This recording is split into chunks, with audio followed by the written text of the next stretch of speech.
इस वीडियो में ऐसे टॉप लेवल के साथियों क्वेश्चंस आपके सामने से गुजरेंगे जिन क्वेश्चंस को अगर आप साथियों देख लेते हैं तो मेरा मानना है कि इसमें से एकमात्र क्लास के माध्यम से आपका एग्जाम साथियों क्रैक हो सकता है। तो आज के इस वीडियो में Hindi, GK, GS, UP GK, उसके अलावा साथियों मैथ हो, रीजनिंग हो, यानी कि कोई भी सब्जेक्ट हो जो आपके यूपी पुलिस एग्जाम में साथियों पूछा जाता है, उन सभी का निचोड़ आज के इस वीडियो के माध्यम से साथियों प्रस्तुत करूंगा। तो क्लास आपकी शुरू हो चुकी है। अगर इस साल आपको वर्दी चाहिए है तो इन सभी सवालों के जवाब आपको देना होगा। तो पहला प्रश्न आपकी स्क्रीन पर है कि इनमें से कौन सा साथियों शुद्ध रूप है, बताइए। अतिशयोक्ति मतलब कैसे अतिशयोक्ति लिखा जाता है? तो जैसे साथियों आपका ऑप्शन नंबर ए में लिखा हुआ ऐसे अतिशयोक्ति लिखा जाता है, इसमें राइट आंसर जिनका यहाँ पर ए था तो बिल्कुल सही था। उसके बाद देखिए वाणी और चित्त का संधि अगर बात करें साथियों करें तो क्या बनेगा? तो वाणी और चित्त बनेगा। क्या बनेगा साथियों? वाणी और चित्त बनेगा। लेकिन अगर आपसे सवाल ये आपसे पूछ लिया जाए कि वाणी और चित्त में संधि कौन सी है, तो अगर बात करें देखिए अगर किसी भी साथियों आधा वर्ण लिखा हो और आधे वर्ण के बाद या लिखा हो तो वहां पर हमेशा साथियों कौन सी संधि होती है? यड़ संधि होती है। ये आप लोग साथियों ध्यान रखेंगे, ठीक है ना। तो यहाँ पर आपकी कौन सी संधि हो जाएगी? यड़ संधि हो जाएगी। उसके बाद देखिए अन्वीक्षण का अगर संधि विच्छेद में आपसे करने के लिए कहूँ तो आप क्या करेंगे साथियों? आपको करना होगा अन्वेक्षण का अनुधन ईक्षण हो जाएगा। क्या हो जाएगा साथियों? अनुधन ईक्षण हो जाएगा। और ऐसा कौन से ऑप्शन में साथियों लिखा हुआ है? ऑप्शन नंबर ए में ही लिखा हुआ है। अगर मैं आपसे पूछूंगा साथियों कि इसमें संधि कौन सी है, बताइए। अगर मैं आपसे पूछूं कि इसमें संधि कौन सी है, बताइए, तो मैंने अभी आपको बताया था कि अगर कोई आधा वर्ण लिखा हो उसके बाद साथियों या आ जाए तो भी यड़ संधि होता है। उसके अलावा वह आ जाए तब भी यड़ संधि ही उसमें होगा। तो इसमें कौन सी संधि हो जाएगी साथियों? एक तरीके से यड़ संधि हो जाएगी। आंसर यहाँ पर जिनका भी ऑप्शन नंबर ए तो बिल्कुल करेक्ट है। उसके बाद देखिए साथियों अव्ययी भाव समास की जब हम बात करते हैं इसमें आपसे पूछा जा रहा है कि कौन सा अव्ययी भाव समास नहीं। देखिए अव्ययी भाव समास कहाँ कहाँ पर होता है इसकी मैं आपको एक ट्रिक बता देता हूँ, ठीक है ना। अगर किसी भी शब्द का पहला पद प्रति है तो वहाँ पर अव्ययी भाव समास होगा। अगर किसी भी शब्द का पहला पद साथियों यथा है तो वहाँ पर क्या होगा? अव्ययी भाव समास होगा। अगर किसी भी शब्द का पहला पद आ है, बड़ा आ है, तो वहाँ पर अव्ययी भाव समास होगा। और अगर किसी भी शब्द का पहला पद अनु है तो वहाँ पर अव्ययी भाव समास होगा, ठीक है ना। तो कुल मिला के अगर बात करें प्रतिमास यानी कि अव्ययी भाव समास है। प्रतिदिन यहाँ पर भी अव्ययी भाव समास है। यथा आ गया, यहाँ पर भी अव्ययी भाव समास है। लेकिन यहाँ पर साथियों अगर हम लोग बात करते हैं तो यहाँ पर आपका साथियों अव्ययी भाव समास नहीं होगा, ठीक है ना। मैंने आपको बताया था साथियों अगर बीच में योजक चिन्ह लग जाता है, ठीक है ना, बीच में योजक चिन्ह लग जाता है तो कौन सा समास होता है साथियों? एक तरीके से अगर बात करते हैं तो द्वंद्व समास होता है, ठीक है ना। कौन सा समास होता है साथियों? द्वंद्व समास हो जाएगा। तो इसमें साथियों आपका एक तरीके से कौन सा समास हो जाएगा? द्वंद्व समास हो जाएगा। पहला पॉइंट आप लोग यहाँ पर ध्यान रखेंगे। चलिए एक और ट्रिक मैं आपको एक तो चीज आपको ये ध्यान रखनी है और एक आपको चीज ये ध्यान रखनी है। अगर आपसे पूछ लिया जाए क्या कि धीरे धीरे शब्द में कौन सा समास है, क्या मतलब इसमें बीच में योजक चिन्ह भी लगा हो, ठीक है ना, तो आप क्या बताओगे? तो आप बताओगे अव्ययी भाव समास है। अगर आपसे पूछ लिया जाए साथियों मान लीजिए रातों रात, क्या पूछ लिया जाए? आपसे पूछ लिया जाए साथियों रातों रात में कौन सा समास है, तो आप बताओगे अव्ययी भाव समास। यहाँ पर होता है एक तरीके से अगर विलोम एक दूसरे के आएंगे और यहाँ पर योजक चिन्ह लगा होगा तो यहाँ पर द्वंद्व समास होगा। लेकिन यहाँ पर एक से जब शब्द होते हैं ना, एक से शब्द होते हैं और बीच में योजक चिन्ह लगा होता है तो वहां पर साथियों अव्ययी भाव समास होता है। मैं उम्मीद करूंगा कि इस क्वेश्चन के बारे में साथियों आपको कंप्लीट नॉलेज मैंने दे दी है। तो साथियों क्लास अगर आपको बढ़िया लग रही है तो इस क्लास को एक बार लाइक करके बेल आइकन पर साथियों जरूर क्लिक कर लीजिए। और अगर आप साथियों इस चैनल पर नए हैं तो तुरंत सब्सक्राइब करके बेल आइकन पर साथियों जरूर क्लिक कर लीजिए। चलिए अब उसके बाद देखिए अगले नंबर का प्रश्न आपकी स्क्रीन पर है, बताइए। चलिए इस क्वेश्चन को देखिए साथियों कि इंद्रियों की पहुंच से बाहर हो उसके लिए एक शब्द अगर मैं आपसे पूछूं साथियों तो आप क्या बताओगे? देखिए यहाँ पर आप लोग ध्यान रखेंगे अतीन्द्रिय आपके इस क्वेश्चन का बिल्कुल सही जवाब हो जाएगा। इसके अलावा साथियों दो प्रश्न और आपसे पूछे जाते हैं। आपसे पूछा जाता है कि इंद्रियों को वश में रखने वाले को क्या कहा जाता है? आपसे अगर पूछा जाए साथियों क्या अगर आपसे पूछा जाए क्या कि इंद्रियों को वश में रखने वाले इंद्रियों को वश में, ठीक है ना, वश में यहाँ पर वश है, वश में ये कुछ नहीं है साथियों, वश में रखने वाले को साथियों क्या कहा जाता है? तो आप लोग साथियों क्या बताएंगे? आपको बताना इंद्रिय जीत कहा जाता है, ठीक है ना। इंद्रिया, इंद्रिया जीत कहा जाता है। ये आप लोग साथियों ध्यान रखें कि बहुत आपके एग्जाम में पूछा जाता है। यानी कि इंद्रियों की पहुंच से बाहर हो उसके लिए एक शब्द होगा अतीन्द्रिय, और इंद्रियों को वश में रखने वाले को इंद्रिय जीत कहते हैं, ये आपको मालूम होना चाहिए। और उसके अलावा जो इंद्र पर विजय प्राप्त हो चुका हो, विजय प्राप्त कर चुका हो, उसको इंद्रजीत कहा जाता है। क्या कहा जाता है साथियों? उसको इंद्रजीत कहा जाता है। तो इतनी चीजें आप लोग क्या करेंगे, आप लोग ध्यान रखिए। उसके बाद देखिए 4 विकल्प में से शुद्ध वाक्य का आपको चयन करना है। आपको 4 विकल्प आपके सामने इसमें से पूछना है, बताना है कि कौन सा वाक्य बिल्कुल सही तरीके से साथियों लिखा हुआ है। प्रत्येक को 2-2 पुस्तकें दीजिए, ये सही वाक्य होगा, या प्रत्येक को 2 पुस्तकें दीजिए, ये सही वाक्य होगा। देखिए ठीक है ना, या हर एक को 2-2 पुस्तकें दीजिए, या प्रत्येक व्यक्ति को 2 पुस्तकें दीजिए। बताइए यहाँ पर मुझे जो सही वाक्य लग रहा है साथियों, वो ऑप्शन नंबर बी वाला लग रहा है, यानी कि प्रत्येक को 2 पुस्तकें दीजिए, ये बिल्कुल सही है। और जिनका भी आंसर यहाँ पर है ऑप्शन नंबर बी के साथ, तो बिल्कुल करेक्ट है। उसके बाद देखिए यहाँ पर भी आपसे वही पूछा जा रहा है कि कौन सा वाक्य बिल्कुल शुद्ध है, बताइए। उसे अनुत्तीर्ण होने का संशय है, तो अनुत्तीर्ण होने का संशय नहीं होता, ये आपका क्या हो जाएगा, गलत हो जाएगा। अनुत्तीर्ण होने का शक है, शक भी नहीं होना चाहिए। अनुत्तीर्ण होने की आशा, ये भी सही नहीं आएगा। अनुत्तीर्ण होने की आशंका है, ये बिल्कुल सही है। अब ये बिल्कुल सही है साथियों, तो यही आपका बिल्कुल सही जवाब हो जाता है। जो शब्द 2 वाक्यांशों, शब्दों या 2 वाक्यों को जोड़ने का कार्य करते हैं साथियों, उनको क्या कहा जाता है? तो उनको क्या कहा जाता है साथियों? उनको समुच्चय बोधक कहा जाता है। आप लोग ध्यान रखेंगे, जिनका भी आंसर यहाँ पर सी, तो बिल्कुल करेक्ट है। जो शब्द अंश शब्द के पहले जुड़कर अर्थ में परिवर्तन ला देते, क्या पूछा जा रहा है? शब्द अंश शब्द के पहले जुड़कर, देखिए एक होता है साथियों, एक हो जाएगा अगर यहाँ पर आ जाए पहले, तो आंसर क्या होगा साथियों? आंसर होगा आपका उपसर्ग। लेकिन अगर इस पहले की जगह साथियों बाद आ जाए, यानी कि शब्द के बाद में, यानी कि शब्द के अंत में जुड़कर अर्थ में परिवर्तन ला देते हैं, तो उसको एक तरीके से प्रत्यय कहा जाता है। तो ये 2 चीजें आप लोग ध्यान रखेंगे। नाक का बाल होना साथियों, इसका मतलब आपसे पूछा जा रहा है, एक मुहावरा है, तो अधिक समीप होना नहीं, कष्ट देना नहीं, अधिक प्रिय होना, यानी कि बहुत ज्यादा प्रिय होना, एक तरीके से मैं कह सकता हूँ कि नाक का बाल होना। ठीक है ना, तो जिनका आंसर यहाँ पर सी था, तो बिल्कुल सही था। उसके बाद देखिए अगला प्रश्न आपकी स्क्रीन पर है साथियों। अगर वीडियो आपको पसंद आ रही है तो वीडियो को आप सभी लोग एक बार लाइक कर देंगे। और आज के इस वीडियो में साथियों हम लोग 4 विषयों को देखेंगे, यानी कि हिंदी देखेंगे साथियों, उसके अलावा जीएस देखेंगे, यूपी जीके देखेंगे साथियों, उसके अलावा मैथ को यहाँ पर देखेंगे, जो अच्छे कॉन्सेप्ट आपके बनते हैं मैथ में। और साथियों उसके अलावा आपकी रीजनिंग की अगर बात करें तो रीजनिंग विषय को भी हम लोग यहाँ पर देखेंगे। देखिए बैठे से बैगार भली साथियों, इसका मतलब की अगर बात करें क्या हो सकता है, बतलाइए। बैठे से बैगार भली इस कहावत है, और कहावत का मतलब क्या होता है? बैगार की आदत होना नहीं, बैठे बैठे बेगार होना नहीं, निरर्थक से कम लाभ का काम अच्छा, निरर्थक से कम लाभ का काम अच्छा, ये इसका मतलब हो जाएगा। और यही आपका बिल्कुल सही जवाब हो जाता भाई, बहुत बढ़िया, वेरी गुड क्लास। चलिए साथियों उसके बाद देखिए अगले नंबर का क्वेश्चन आपकी स्क्रीन पर है कि बंदर का तत्सम साथियों क्या होगा, बताइए। चलिए बंदर के तत्सम के साथियों यहाँ पर बात की गई है, देखिए और बताइए राइट आंसर आपका क्या हो सकता है। तो बंदर का तत्सम साथियों वानर होता है। क्या होता है साथियों? वानर होता है। उसके अलावा अगर साथियों यहाँ पर बात करते हैं, अगर बंदर की बात करें साथियों, तो बंदर को कपी भी कहा जाता है। बंदर की अगर बात करें, बंदर को साथियों हरी भी कहा जाता है, बंदर को साथियों मरकट भी कहा जाता है। तो इतनी चीजें और आप लोग ध्यान रखेंगे।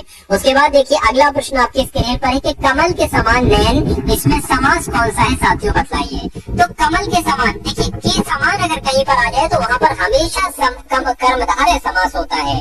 कौन सा समास होता है साथियों? कर्मधारय समास होता है, ये आप लोग ध्यान रखेंगे। अगर हम बात करते हैं साथियों अव्ययी भाव समास की, अगर किसी भी शब्द का पहला पद प्रति हो जाए, जैसे प्रतिकार है, प्रतिमान है, तो वहां पर अव्ययी भाव समास होगा। अगर किसी भी शब्द का पहला पद बड़ा आ हो जाए तो वहां पर अव्ययी भाव समास होगा, ठीक है ना। या यथा हो जाए साथियों पहला पद, तो वहां पर अव्ययी भाव समास होगा। या उसके अलावा अगर बात करते हैं साथियों, जैसे कि शब्द आपके सामने आ जाए धीरे धीरे, तो यहाँ पर भी अव्ययी भाव समास होगा। अगर यहाँ पर आपके सामने शब्द आ जाए साथियों रातों रात, तो यहाँ पर भी कौन सा समास होगा? अव्ययी भाव समास होगा।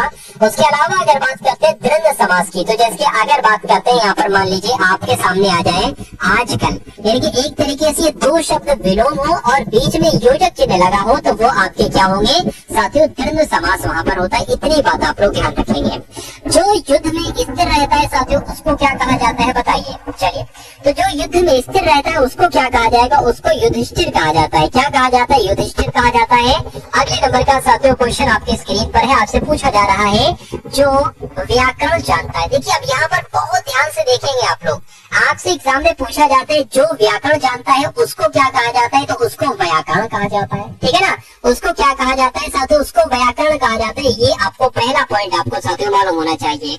उसके अलावा जो व्याकरण का जानकार हो, क्या उसको क्या कहा जाएगा? अगर आपसे पूछा जाए जो व्याकरण का, क्या साथियों? जो व्याकरण का जानकार हो, ठीक है ना, जो व्याकरण का जानकार हो उसको व्याकरणविद कहा जाता है। यानी कि जो व्याकरण जानता है उसे तो व्याकरण कहा जाएगा, लेकिन जो व्याकरण का जानकार हो उसको व्याकरण कहा जाएगा। ये पॉइंट आप लोग ध्यान रखेंगे। उसके अलावा जिसको शास्त्रों का ज्ञान हो साथियों, क्या? जिसको शास्त्रों का ज्ञान हो एक तरीके से, उसको क्या कहा जाएगा? उसको शास्त्री कहा जाएगा। तो कुल मिला के आंसर अगर आपने भी यहाँ पर ऑप्शन नंबर सी का चयन किया था तो बिल्कुल करेक्ट भाई, बहुत बढ़िया, वेरी गुड क्लास। निम्नलिखित में से कौन सी पुस्तक प्रेमचंद के द्वारा नहीं लिखित है साथियों, बताइए। देखिए प्रेमचंद की अगर बात करें तो ये प्रेमचंद की रचना है प्रेमाशय, रंगभूमि भी प्रेमचंद की रचना है, कायाकल्प भी साथियों प्रेमचंद की रचना है। लेकिन जय पराजय की अगर बात करते हैं तो ये साथियों उपेंद्र नाथ जी की रचना है। ये किसकी रचना है? आप लोग ध्यान रखेंगे साथियों, ये उपेंद्र नाथ की रचना है, ठीक है ना। तो ये तीन रचनाएं जो मैंने आपको साथियों बतलाई हैं, आप लोग पहला पॉइंट तो यही ध्यान रखेंगे कि किसकी रचना है साथियों? ये मुंशी प्रेमचंद की रचना है, ठीक है ना। उसके अलावा अगर बात करें साथियों, आपसे पूछा जाता है, क्या आपसे पूछा जाता है? आपसे पूछा जाएगा सेवा सदन किसकी रचना है। रिवीजन भी आपका साथियों हो जाएगा। आपसे पूछा जाएगा सेवा सदन किसकी रचना है, तो मुंशी प्रेमचंद की रचना है, ठीक है ना। उसके अलावा आपसे साथियों पूछा जाए गबन है, ठीक है ना, गबन है साथियों। या उसके अलावा अगर हम बात करें गोदान है तो गबन हो गया साथियों, गोदान हो गया, ठीक है ना। उसके अलावा साथियों निर्मला की अगर बात करें तो ये सब किसकी रचना है साथियों? मुंशी प्रेमचंद की ही रचनाएं हैं। उसके बाद देखिए पश्चिमी, क्या लिखा हुआ साथियों? पश्चिमी हिंदी के अंतर्गत कौन सी बोलियां आती हैं, बताइए। चलिए अब देखिए यहाँ पर एक दो शब्द लिखे हुए हैं पश्चिमी, एक सेकंड, यहाँ पर अगर साथियों बात करते हैं दो शब्द लिखे हुए हैं पश्चिमी हिंदी के अंतर्गत कौन कौन सी बोलियां आती हैं। तो एग्जाम में जो आपसे पूछा जा रहा है मैं आपको वो बता देता हूँ। आप पश्चिमी हिंदी की जब हम साथियों बात करते हैं तो पश्चिमी हिंदी के अंतर्गत कौन कौन सी बोलियां आती हैं? एक तो साथियों कन्नौजी आती है, ठीक है ना। ये बहुत एक टॉप लेवल का क्वेश्चन है साथियों।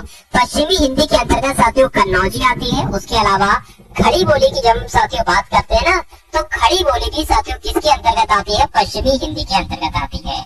आपसे ऐसे ही पूछा जा सकता है कि कन्नौजी किसके अंतर्गत आती है, तो पश्चिमी हिंदी, पूर्वी हिंदी, बिहारी, तो पश्चिमी हिंदी आपको बताना है। कुल मिलाकर जो चीजें मैं आपको बता रहा हूँ वो आप लोग ध्यान रखेंगे। उसके अलावा साथियों अगर आपसे पूछ लिया जाए कि बुंदेली किसके अंतर्गत आती है, तो बुंदेली भी आपकी पश्चिमी हिंदी के अंतर्गत आती है, ठीक है ना। तो कुल मिलाकर इस क्वेश्चन का राइट आंसर आपका जो होगा वो कन्नौजी हो जाएगा। लेकिन आपसे एक और सवाल पूछा जाता है, मैं आपको बता देता हूँ। आपसे पूछा जाता है कि पूर्वी हिंदी के अंतर्गत कौन सी बोलियां आती हैं। तो पूर्वी हिंदी के अंतर्गत साथियों तीन तरह की बोलियां आती हैं, ए बी सी। अब ये ए बी सी साथियों क्या, ये भी मैं आपको बता देता हूँ। ए से हो जाएगा अवधि, क्या हो जाएगा साथियों? ए से हो जाएगा अवधि, यानी कि अवधि बोली जो है वो पूर्वी हिंदी के अंतर्गत आएगी। उसके अलावा बी से हो जाएगा साथियों बघेली, यानी कि बघेली बोली किसके अंतर्गत आएगी साथियों? पूर्वी हिंदी के अंतर्गत आएगी। और सी से हो जाएगा साथियों छत्तीसगढ़ी, यानी कि छत्तीसगढ़ी साथियों बोली की अगर हम बात करते हैं तो ये भी किसके अंतर्गत आएगी? ये भी पूर्वी हिंदी के अंतर्गत आएगी, ये आपको मालूम होना चाहिए। एक और आपसे पूछा जाता है राजस्थानी के अंतर्गत, क्या राजस्थानी कौन कौन सी बोलियां हैं? तो पहला अगर पॉइंट मैं आपको बताऊं साथियों, जयपुरी, जयपुर तो राजधानी है, तो जयपुरी की अगर बात करें साथियों, जयपुरी कहाँ बोली जाती है? राजस्थान में। उसके अलावा मेवाती है, ये भी आपने सुना होगा, मेवाती है, मारवाड़ी है, मेवाती है, ठीक है ना। उसके अलावा साथियों मारवाड़ी है, सब कहाँ बोली जाती है? ये आपकी राजस्थान में ही तो बोली जाती है, ठीक है। चलिए तो इतनी पॉइंट आप लोग साथियों ध्यान रखेंगे। अब उसके बाद देखिए अगले नंबर का साथियों क्वेश्चन आपके स्क्रीन पर आ चुका है, देखिए और बताइए राइट आंसर आपका क्या होगा। निम्नलिखित विकल्पों में से किस विकल्प में सभी शब्द व्यक्तिवाचक है साथियों, बताइए। देखिए अब अगर बात करें साथियों यहाँ पर हम लोग व्यक्तिवाचक क्या होता है, अगर मैं आपसे कहूँ साथियों, अगर दुनिया में बहुत सारे लोग हैं, ठीक है, आदमी है, औरत है, लड़का है, लड़की है, तो दुनिया में किसी भी इंसान का अगर नाम आ जाता है तो वो आपका व्यक्तिवाचक श्रेणी के अंतर्गत आएगा। अगर साथियों अगर बात करें साथियों किसी भी देश का नाम आ जाए, ठीक है ना, किसी भी देश का नाम आ जाए तो वो भी आपका क्या होगा साथियों, व्यक्तिवाचक के अंतर्गत आएगा। अगर किसी भी नदी का नाम आपसे को दिया जाए, इसके गंगा नदी, और आपसे पूछे इसमें कौन सी संज्ञा है, तो व्यक्तिवाचक संज्ञा है साथियों। नदी के नाम में भी व्यक्तिवाचक संज्ञा आएगी। अगर किसी किताब का नाम आ जाए साथियों, जिसके गबन है, गोदान है, ठीक है ना, किताब का अगर नाम आ जाता है तो वो भी आपका क्या होगा साथियों, व्यक्तिवाचक संज्ञा के अंतर्गत क्या आएगा। ये पॉइंट आपको साथियों मालूम होना चाहिए। चलिए भाई, बहुत बढ़िया, वेरी गुड क्लास। अब अगर बात करें, देखिए अब यहाँ पर अगर बात करते हैं साथियों, नीचे से चल रहे हैं हम लोग, यहाँ पर एक शब्द आगे है ममता। अब ममता की अगर बात करें या मिठास की अगर बात करें तो ये तो साथियों भाववाचक संज्ञा हो जाएगा ना, क्या हो जाएगा, भाववाचक संज्ञा हो जाएगा। तो ये तो ऑप्शन ही कट कर देंगे।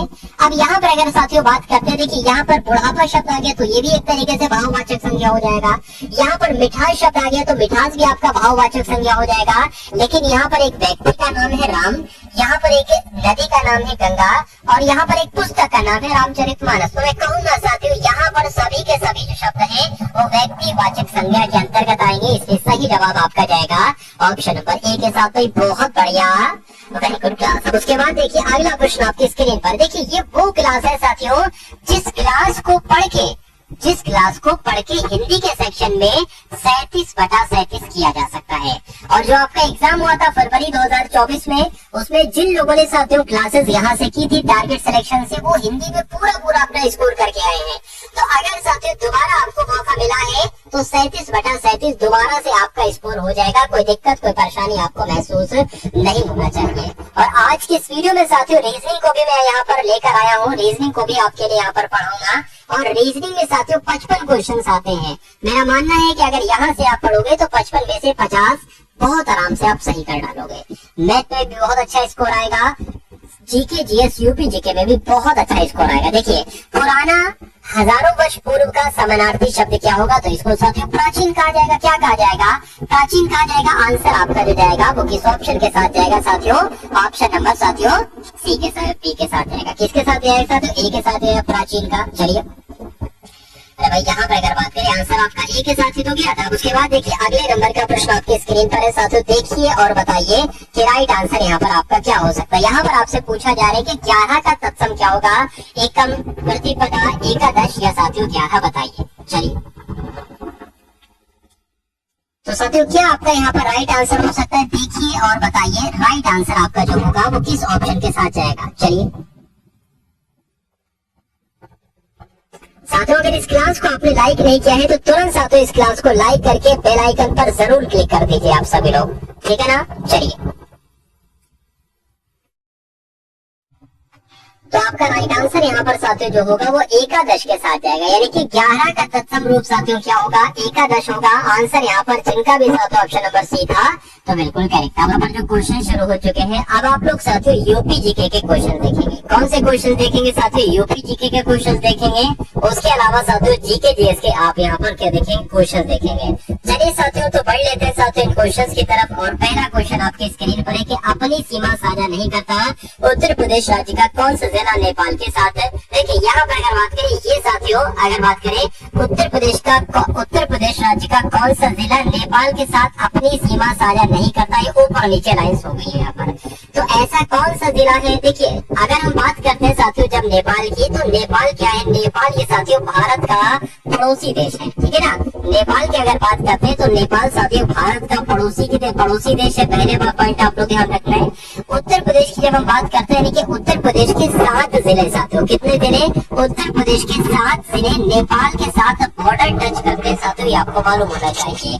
यहाँ पर अगर बात करते हैं साथियों पीलीभीत की सीमा नेपाल के साथ लगती है, श्रावस्ती की सीमा नेपाल के साथ लगती है, महाराजगंज की सीमा नेपाल के साथ लगती है, लेकिन सीतापुर की सीमा नेपाल के साथ नहीं लगती। और यही आपसे पूछा गया था कि किस जिले की सीमा नेपाल के साथ नहीं लगती उत्तर प्रदेश की, तो सीतापुर की नहीं लगती है। उसके बाद देखिए साथियों अगले नंबर का क्वेश्चन आपके स्क्रीन पर है कि उत्तर प्रदेश दिवस निम्नलिखित में से किस तारीख को मनाया जाता है, बताइए। तो यहाँ पर साथियों अगर बात करें उत्तर प्रदेश दिवस कब मनाया जाता है, आप सभी लोग जानते हैं 24 जनवरी को उत्तर प्रदेश दिवस मनाया जाता है। आंसर आपका जाएगा डी के साथ। उसके बाद देखिए उत्तर प्रदेश राज्य का भारत में क्षेत्रफल की दृष्टि से कौन सा स्थान है, बताइए। तो उत्तर प्रदेश की अगर बात करते हैं साथियों चौथा स्थान है। क्या चौथे स्थान पर है, ये आपको साथियों मालूम होना चाहिए। क्योंकि जब हम बात करते हैं कि भारत में क्षेत्रफल के हिसाब से प्रथम स्थान पर कौन सा राज्य है, तो प्रथम स्थान पर साथियों राजस्थान है।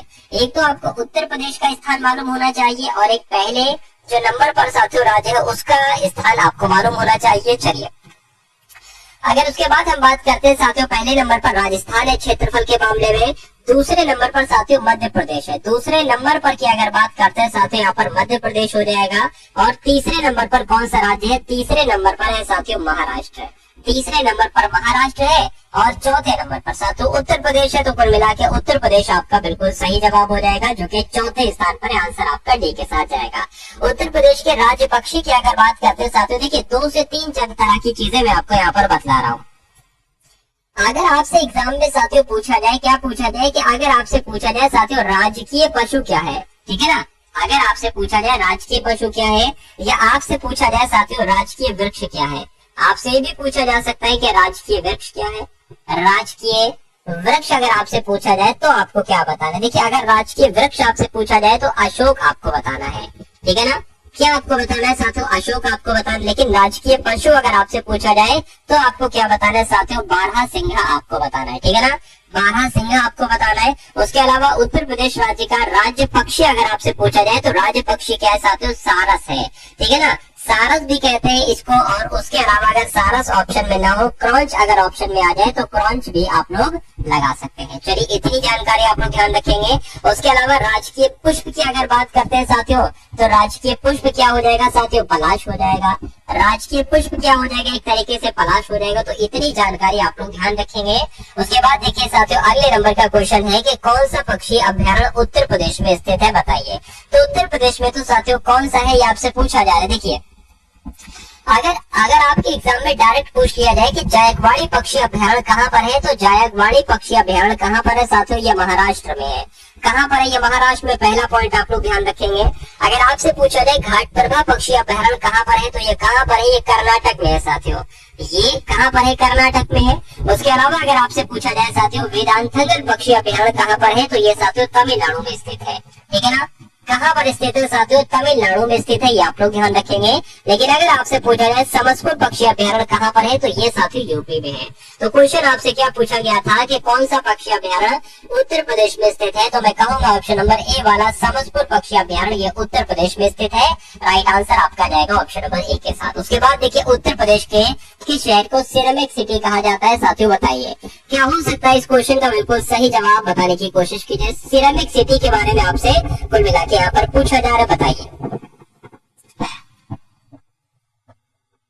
चलिए साथियों, तो यहाँ पर अगर साथियों बात करते हैं खुर्जा, आप लोग ध्यान रखेंगे, यानी कि खुर्जा कोई साथियों उत्तर प्रदेश शहर में है जो कि, ठीक है ना, इसको सिरेमिक सिटी कहा जाता है, आपको मालूम होना चाहिए। जब हम साथियों बात करते हैं क्या लखनऊ की, तो लखनऊ को क्या कहा जाता है, लखनऊ को कहा जाता है नवाबों का शहर। क्या कहा जाता है साथियों, नवाबों का शहर कहा जाता है, आप लोग ध्यान रखेंगे। उसके अलावा अगर बात करते हैं साथियों यहाँ पर, अगर साथियों देखिए एक क्वेश्चन आपसे पूछा जाता है, क्या अगर आपसे साथियों क्वेश्चन जो पूछा जाता है मैं आपको बता देता हूँ। आगरा के बारे में एक क्वेश्चन आपसे पूछा जाता है कि पेटा नगरी किसे कहा जाता है, सॉरी ताला नगरी किसे कहा जाता है, तो ताला नगरी किसे कहा जाता है साथियों, ताला नगरी किसे कहा जाता है, अलीगढ़ को ताला नगरी कहा जाता है ना, अलीगढ़ को कहा जाता है। चलिए कोई दिक्कत नहीं, अलीगढ़ आपका क्या हो गया साथियों, ताला नगरी हो गया। आपसे पूछा जाएगा साथियों मुंबई शहर के बारे में कि मुंबई शहर को क्या कहा जाता है, तो मैं आपको ये भी बता देता हूँ साथियों, मुंबई शहर को कहा जाता है सपनों का शहर। क्या कहा जाता है साथियों, सपनों का शहर के शहर को कहा जाता है, सपनों का शहर कहा जाता है साथियों मुंबई शहर को। ये भी आप लोग ध्यान रखेंगे, ठीक है ना भाई, बहुत बढ़िया, वेरी गुड क्लास। और आगरा की अगर बात करते हैं, आगरा को साथियों सिटी ऑफ ताज कहा जाता है। क्या कहा जाता है, सिटी ऑफ ताज कहा जाता है। अब उसके बाद देखिए अगले नंबर का क्वेश्चन आपकी स्क्रीन पर है कि किसके द्वारा 1857 की क्रांति की शुरुआत की गई, बताइए। तो 1857 की क्रांति की शुरुआत जो की गई थी वो तो सिपाहियों के द्वारा की गई थी। अगर आपसे पूछा जाए इसकी शुरुआत कब की गई, क्या अगर आपसे पूछा जाए 1857 की क्रांति की शुरुआत कब की गई, डेट भी बताइए, तो 10 मई 1857 आपको बताना है। क्या बताना है साथियों, 10 मई 1857 आपको बताना है। ये पॉइंट आप लोग ध्यान रखेंगे, ठीक है ना साथियों। चलिए अच्छा, कहाँ से इसकी शुरुआत हुई थी? शुरुआत की अगर बात करें कहाँ से हुई थी, उत्तर प्रदेश के मेरठ से साथियों इसकी शुरुआत हुई थी, ये आप लोग ध्यान रखेंगे। उसके बाद धीरे धीरे ये कानपुर है, बरेली है, दिल्ली, अवध है जैसे इलाकों में साथियों फैल गया। उसके बाद देखिए भूदान आंदोलन के प्रवर्तक के बारे में अगर आपसे एग्जाम में पूछा जाए तो आप साथियों क्या बताओगे, बताइए। तो भूदान आंदोलन के प्रवर्तक साथियों कौन कहलाएगा? विनोबा भावे कहलाएगा, ये आपको मालूम होना चाहिए। राइट आंसर आपका अगर है ऑप्शन नंबर डी के साथ तो बिल्कुल करेक्ट है। बुलंद दरवाजा साथियों किसके द्वारा बनाया गया, बताइए। अगर बात करें बुलंद दरवाजा बनाया कब गया गया, तो साथियों ये तो 1602 में बनाया गया। कब बनाया गया? 1602 में बनाया गया। और किसके द्वारा बनवाया गया? तो अकबर के द्वारा बनवाया गया। ये आपको साथियों मालूम होना चाहिए भाई, बहुत बढ़िया, वेरी गुड क्लास। ये बुलंद दरवाजा कहाँ पर है? ये साथियों फतेहपुर सीकरी में है। फतेहपुर सीकरी कहाँ पर है? ये आगरा के लगभग 40-50 किलोमीटर साथियों दूरी पर स्थित है। उसके बाद देखिए अगला प्रश्न आपकी स्क्रीन पर है कि दिल्ली का प्रसिद्ध जो जामा मस्जिद है साथियों किसके द्वारा बनाई गई थी, बताइए। चलिए देखिए जो जामा मस्जिद है इसकी अगर निर्माण की अगर बात करते हैं, ठीक है, शाहजहां के द्वारा इसका निर्माण किया गया, ठीक है ना। और कब किया गया? तो 1656 में किया गया। ये बहुत आपको इंपॉर्टेंट चीज है, आप लोग ध्यान रखेंगे। तो आपका राइट आंसर अगर है साथियों ऑप्शन नंबर ए के साथ तो बिल्कुल करेक्ट भाई, बहुत बढ़िया, वेरी गुड क्लास। उसके बाद देखिए अगला प्रश्न आपकी स्क्रीन पर है, आपसे पूछा जा रहा है कि प्रथम विश्व युद्ध साथियों कब समाप्त हुआ, बताइए। तो प्रथम विश्व युद्ध की अगर बात करें साथियों कब से कब तक चला, ये आपको मालूम होना चाहिए। मैं आपको डेट बता देता हूँ साथियों, 28 जुलाई, क्या साथियों, 28 जुलाई 1914 से शुरू हुआ और कब तक चला साथियों? ये आपका 11 नवंबर 1918 तक चला। 1918 तक चला। ये दो चीजें आप लोग ध्यान रखेंगे, ठीक है ना। तो कुल मिला के कब समाप्त हुआ ये आपसे पूछा जा रहा है। तो 11 नवंबर 1918 को समाप्त हुआ, मैं आपको बता चुका हूँ। इसलिए राइट आंसर यहाँ पर जिनका भी ऑप्शन नंबर सी है तो बिल्कुल करेक्ट भाई, बहुत बढ़िया, वेरी गुड क्लास। चलिए उसके बाद देखिए मृत्यु दंड के मामले में क्षमा देने का अधिकार किसे है साथियों, बताइए। देखिए सबसे पहला पॉइंट आता है कि मृत्यु दंड के मामले में क्षमा देने का अधिकार किसे है, तो मैं कहूंगा राष्ट्रपति को है। अब इस अधिकार के बारे में कौन सा अनुच्छेद कहता है ये भी तो आपसे पूछा जा सकता है। तो साथियों कौन सा अनुच्छेद कहता है इस अधिकार के मामले में? तो अनुच्छेद 72 आप लोग ध्यान रखेंगे, क्योंकि राष्ट्रपति के क्षमादान की शक्ति का वर्णन जो किया गया है वो किसके कौन से अनुच्छेद में किया गया है? अनुच्छेद 72 में किया गया। इनमें से कौन भारत का कार्यवाहक राष्ट्रपति नहीं था साथियों, बताइए। तो अगर बात करें साथियों भारत के कार्यवाहक राष्ट्रपति इसमें से कौन कौन थे, बताइए। तो वीवी गिरी जो थे ये भारत के कार्यवाहक राष्ट्रपति थे। न्यायमूर्ति हिदायतुल्लाह भी साथियों कार्यवाहक राष्ट्रपति थे और बीडी जत्ती भी कार्यवाहक राष्ट्रपति थे। लेकिन अगर बात करते हैं भारत के तीसरे राष्ट्रपति की, यानी कि जो कि सबसे पहले मुस्लिम राष्ट्रपति, अगर आपसे पूछा जाए भारत के प्रथम, क्या पूछा जाए साथियों आपसे, अगर पूछा जाए भारत के प्रथम मुस्लिम राष्ट्रपति कौन हुए, भारत के प्रथम मुस्लिम राष्ट्रपति की अगर बात करें साथियों तो कौन हुए, तो आपको साथियों क्या बताना है? आपको बताना है डॉक्टर जाकिर हुसैन। और ये भारत के तीसरे राष्ट्रपति थे, ये भी आप लोग ध्यान रखें। तो ये कार्यवाहक राष्ट्रपति नहीं थे तो यही आपका बिल्कुल सही जवाब हो जाता भाई, बहुत बढ़िया, वेरी गुड क्लास। उसके बाद देखिए 1950 में निम्नलिखित में से किस फल को भारत के राष्ट्रीय फल के रूप में अपनाया गया साथियों, बताइए। अब देखिए बहुत सारी चीजें यहाँ पर है कि 1950 में भारत का किस फल को भारत के राष्ट्रीय, यानी कि भारत का राष्ट्रीय फल किसे कहा जाता है? तो बच्चा जानता है भारत का राष्ट्रीय फल आम को कहा जाता है। लेकिन अगर आपसे पूछ लिया जाए कि भारत का राष्ट्रीय पक्षी कौन सा है, क्या अगर आपसे पूछ लिया जाए, अगर आपसे पूछ लिया जाए भारत का राष्ट्रीय पक्षी कौन सा है, तो आप क्या बताओगे? आप बताओगे साथियों मोर है भारत का राष्ट्रीय पक्षी। अगर आपसे पूछ लिया जाए भारत का राष्ट्रीय पशु क्या है, ठीक है ना, अगर आपसे पूछ लिया जाए कि भारत का राष्ट्रीय पशु मुझे बता दीजिए, तो आप क्या बताओगे साथियों? आप बाघ बताओगे, यानी कि बाघ राष्ट्रीय पशु हो जाएगा। अगर आपसे पूछ लिया जाए कि भारत का राष्ट्रीय फूल क्या है, क्या अगर आपसे पूछा जाए, अगर आपसे पूछा जाए भारत का राष्ट्रीय फूल क्या है, तो आप साथियों क्या बताओगे? कमल बताओगे, ठीक है ना। ये 3-4 पॉइंट आप लोग ध्यान रखेंगे और एक और मैं आपको बता देता हूँ। चलिए तो इतने आप लोग साथियों क्या करेंगे, इतने आप लोग ध्यान रखेंगे। उसके बाद देखिए अगला प्रश्न आपके स्क्रीन पर है कि कोयम्बटूर को दक्षिण भारत का मैनचेस्टर कहा जाता है, बिल्कुल कहा जाता है। क्वेश्चन पूछा जाएगा कि दक्षिण भारत का मैनचेस्टर किसे कहा जाता है, तो कोयम्बटूर को कहा जाता है। लेकिन आपसे पूछा जा रहा है कि किस वजह से कहा जाता है, क्यों कहा जाता है? इसके ऑटोमोबाइल उद्योग की वजह से, इसके कपास उद्योग की वजह से, या इसके जूता उद्योग की वजह से, या इसके रबर उद्योग के कारण। तो मैं कहूंगा साथियों दक्षिण भारत का मैनचेस्टर कोयम्बटूर को कहा जाता है, क्योंकि हैं कपास उद्योग के लिए साथियों प्रसिद्ध एक तरीके से, तो कपास उद्योग के लिए जाना जाता है कोयम्बटूर। राइट आंसर आपका बी के साथ। उसके बाद देखिए कि निम्न मशरूम प्रकारों में से कौन सा एक भारत के कुल उत्पादन में प्रमुख योगदान करता है, बताइए। तो यहाँ पर अगर बात करते हैं साथियों व्हाइट बटन मशरूम आपके इस क्वेश्चन का बिल्कुल सही जवाब हो जाएगा। उसके बाद देखिए निम्नलिखित में से कौन सा भारतीय अर्थव्यवस्था का प्राथमिक स्रोत है, बताइए। तो ये क्वेश्चन बहुत आपसे पूछा जाता है, आप लोग ध्यान रखेंगे जो कृषि है ना साथियों भारतीय अर्थव्यवस्था का प्राथमिक स्रोत है, ठीक है ना, तो आप लोग ध्यान रखेंगे। और अगर बात करते हैं साथियों अर्थव्यवस्था की रीढ़ किसे कहा जाता है, अगर आपसे एग्जाम में पूछा जाए, क्या आपसे पूछा जाए कि इनमें से किसको अर्थव्यवस्था की, क्या साथियों अर्थव्यवस्था की रीढ़ कहा जाता है, तो अर्थव्यवस्था की रीढ़ की अगर बात करते हैं साथियों किसे कहा जाता है, कृषि को ही अर्थव्यवस्था की रीढ़ कहा जाता है, ये भी आप लोग ध्यान रखेंगे। अगला प्रश्न आपकी स्क्रीन पर है कि निम्नलिखित में से किस भारतीय राज्य ने नारी को नमन नाम से एक नई योजना शुरू की, तो किसने ये शुरू की है साथियों, ये हिमाचल प्रदेश ने शुरू की है। नारी को नमन नाम की इस योजना को किसने शुरू किया, हिमाचल प्रदेश के द्वारा शुरू किया गया है। उसके बाद देखिए अगला प्रश्न है कि यहाँ पर अगर बात करें प्रतिध्वनि सुनने के लिए स्रोत तथा परावर्तन सतह के बीच न्यूनतम दूरी कितनी होनी चाहिए, तो कितनी होनी चाहिए साथियों बताने की कोशिश कीजिए, बताइए। तो लगभग 17 मीटर तक होनी चाहिए साथियों। राइट आंसर आपका जाएगा बी के साथ। अगला प्रश्न है कि ध्वनि निम्नलिखित में से किस माध्यम में यात्रा नहीं कर सकती है, तो ध्वनि की अगर बात करें गैस में निर्यात कर सकते, निर्वात कर सकते, बिल्कुल सही साथियों, ठीक है ना। उसके अलावा द्रव्य में भी चल सकती, यात्रा कर सकते, धातु में भी कर सकते, लेकिन ये निर्वात में साथियों नहीं करती है। यानी कि जो अगर बात करें साथियों जो ध्वनि होती है, यानी कि एक तरीके से जो आवाज होती है ये निर्वात में नहीं चल सकती है साथियों, द्रव्य में भी चल जाएगी, धातु में भी चल जाएगी और गैस में भी चल जाएगी। उसके बाद देखिए अब साथियों यहाँ पर देखिए अब आपके यहाँ पर जो क्वेश्चन आ चुके हैं साथियों वो कौन से क्वेश्चन आ चुके हैं, वो एक तरीके से रीजनिंग के यहाँ पर साथियों क्वेश्चन आ चुके हैं। तो इस क्वेश्चन को साथियों देखिएगा और बताइएगा राइट आंसर आपका क्या हो सकता है। मैं आपके लिए इसको थोड़ा सा जूम कर देता हूँ।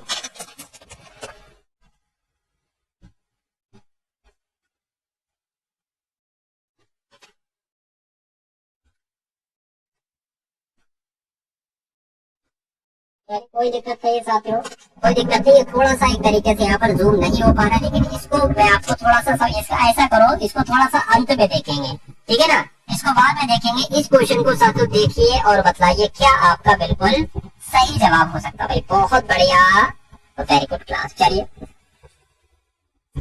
तो यहाँ पर अगर साथियों बात करते हैं देखिए और बताइए राइट आंसर आपका यहाँ पर क्या हो सकता है कि नीचे दी गई संख्या श्रृंखला को पढ़िए, बिल्कुल पढ़िए और निम्नलिखित प्रश्नों को उत्तर दीजिए। यानी कि बहुत सारी साथियों संख्याएं आपको यहाँ पर नजर आ रही होंगी, मुझे भी नजर आ रही है।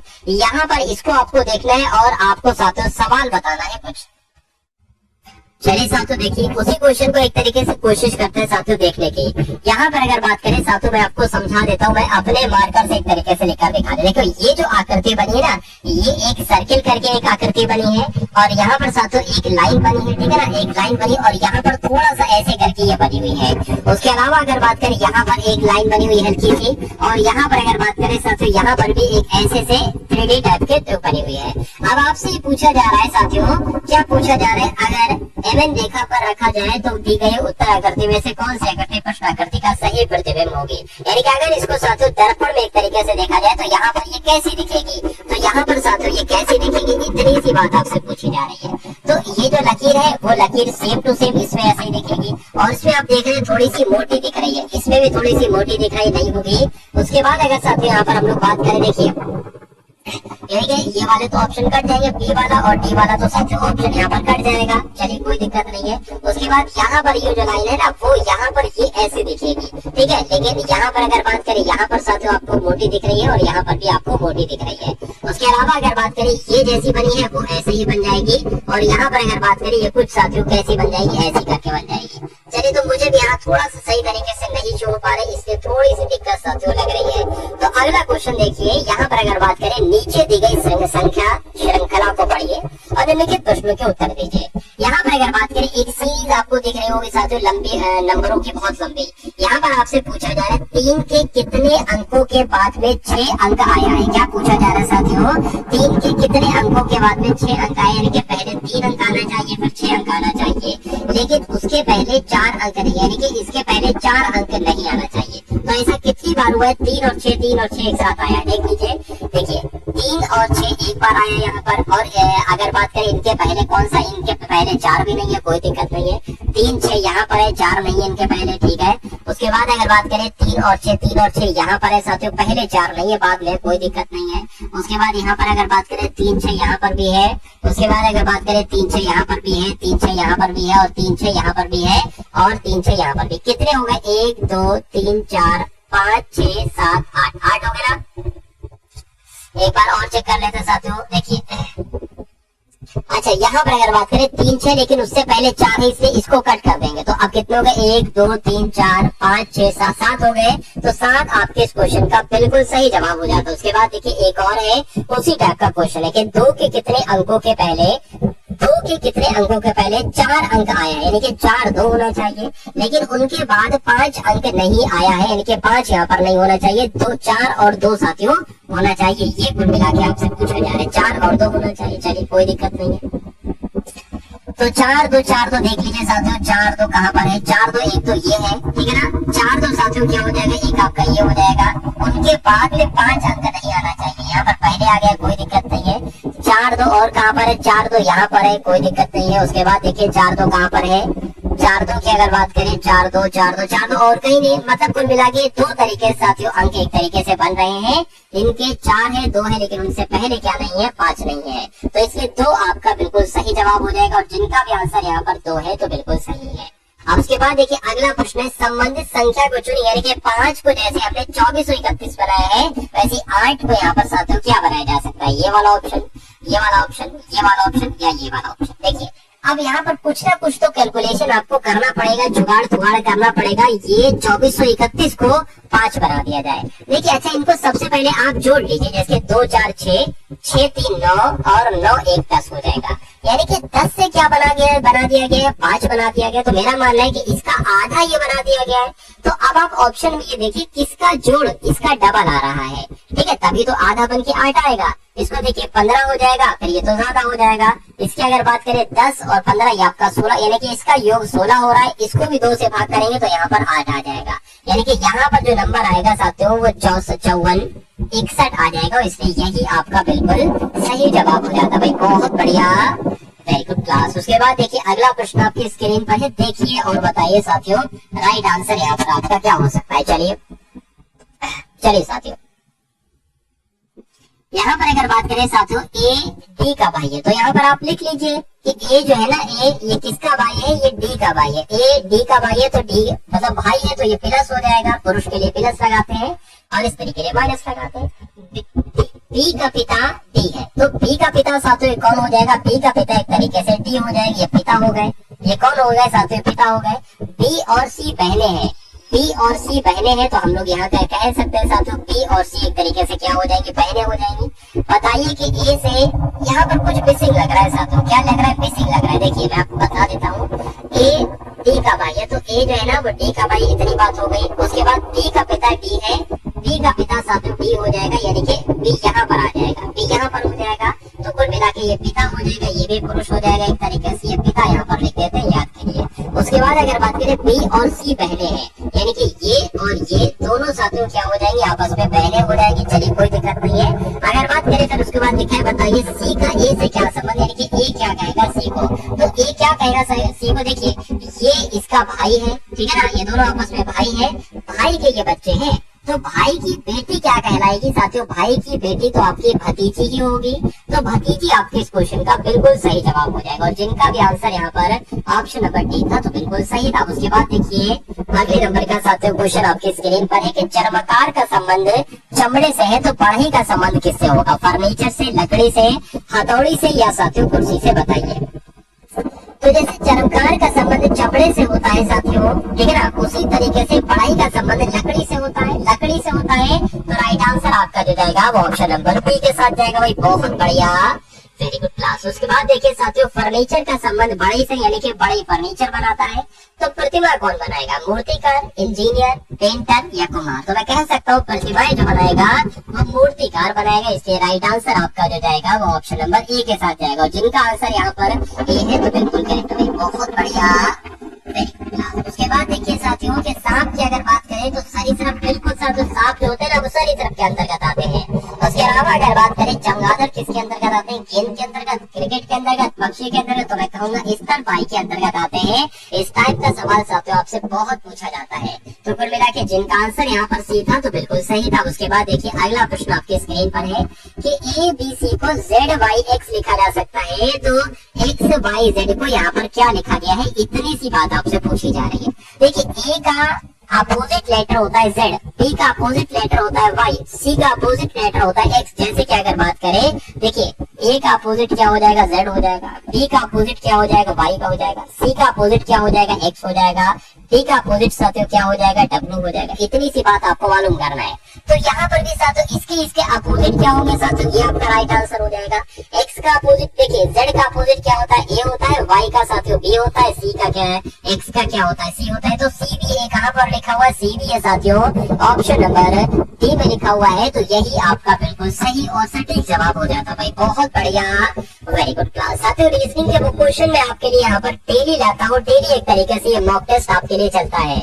और मेरा मानना है साथियों अगर ये डेली मॉक टेस्ट आप लोग देख लेंगे तो आपको एग्जाम को क्रैक कराने से साथियों को दुनिया की ताकत नहीं रोक सकती। तो इस पूरे मॉक टेस्ट को देखिए और अपनी तैयारी को साथियों तगड़ा कीजिए, अपनी पढ़ाई को बेहतर कीजिए और अपना एक सिलेक्शन ले। क्योंकि सिलेक्शन लेना आसान होता है, बहुत मुश्किल नहीं होता, लेकिन कम समय में कम पढ़ के कंटेंट अच्छा पढ़ के साथियों और कम उम्र में सिलेक्शन लेना ये बड़ी बात होती है।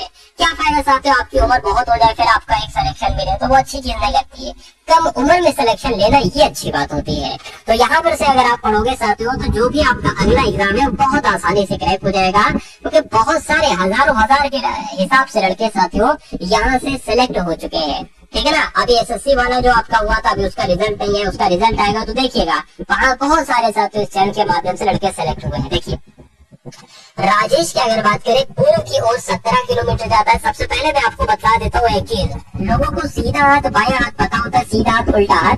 तो सीधा हाथ अगर कहेगा यानी कि अगर आपसे कहेगा दाएं हाथ पर मुड़िए तो आपको साथियों सीधे हाथ पर जाना है।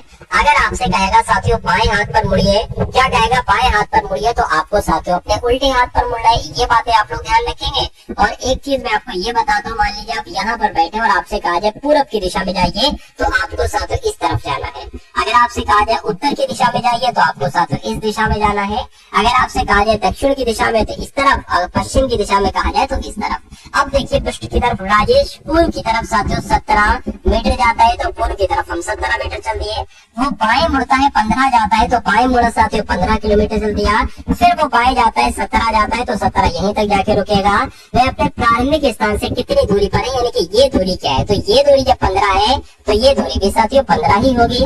और 15 ही हमारे इस क्वेश्चन का बिल्कुल सही जवाब हो जाता है। जिनका भी आंसर यहाँ पर ऑप्शन नंबर डी था बिल्कुल सही था भाई। बहुत बढ़िया, वेरी गुड क्लास। चलिए साथियों अब यहाँ पर आप लोग देखेंगे मैथ के बहुत शानदार क्वेश्चन आपके स्क्रीन पर से साथियों गुजरने वाले हैं। तो पहला क्वेश्चन आपके स्क्रीन पर आ चुका है और आपसे यहाँ पर साथियों पूछा जा रहा है, देखिए और बताइए राइट आंसर आपका यहाँ पर क्या हो सकता है। देखिए आर्यभट्ट विद्या मंदिर में लड़कों की संख्या और लड़कियों की संख्या का जो अनुपात है वो 16:5 है। यानी कि लड़कों की अगर साथियों बात करते हैं कि लड़कों की अगर बात करें और लड़कियों की अगर बात करें साथियों तो इनका अनुपात आपको खाली दे रखा है। इनका सिर्फ आपको अनुपात दे रखा है कि अगर 16 लड़के होंगे तो 5 लड़कियां होंगी। यानी कि यदि वहां कुल 320 लड़कियां हैं, यानी कि देखिए अब इसका हमें अनुपात दे रखा, इसको मान सकते हैं 16x और 5x। और कहा जा रहा है कि यदि वहाँ कुल 320 लड़कियां हैं तो लड़कों की संख्या और लड़कियों की संख्या यानी कि कुल विद्यार्थियों की संख्या क्या होगी। देखिए 5x की वैल्यू यहाँ प्रश्न में दी गई है कि 5x की वैल्यू क्या है, 320 है। तो 5x की वैल्यू क्या हो जाएगी साथियों, 320 हो जाएगी।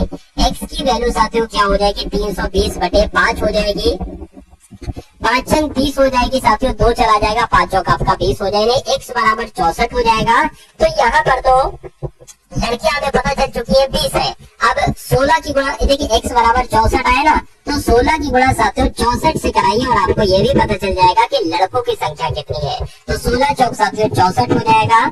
16 छंग कितने हो जाएंगे साथियों, 96 हो जाएंगे। ठीक है ना।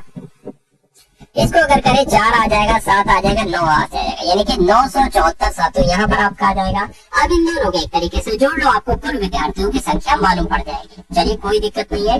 इसको जोड़ने का काम अगर साथियों करें यहाँ पर इतना आपके सामने आ जाएगा, यानी कि 1294 यहाँ पर तो आ रहा है। तो क्या कोई साथियों कैलकुलेशन में मिस्टेक हो गई? मुझे ऐसा लग रहा है कि यहाँ पर मिस्टेक हो गई। देखिए 320 की अगर बात करें साथियों, किसकी वैल्यू है? 5 की वैल्यू है। इसको अगर कट करते हैं 5 छंग आपका कितना हो जाएगा? 30 हो जाएगा, 2 जाएगा 20 हो जाएगा, 5 चौक आपके 20 हो जाएंगे। बिल्कुल सही। अब 16 हो सकता हो, 16 64 की गुणा में कोई दिक्कत हो गई क्योंकि जगह कम थी ना।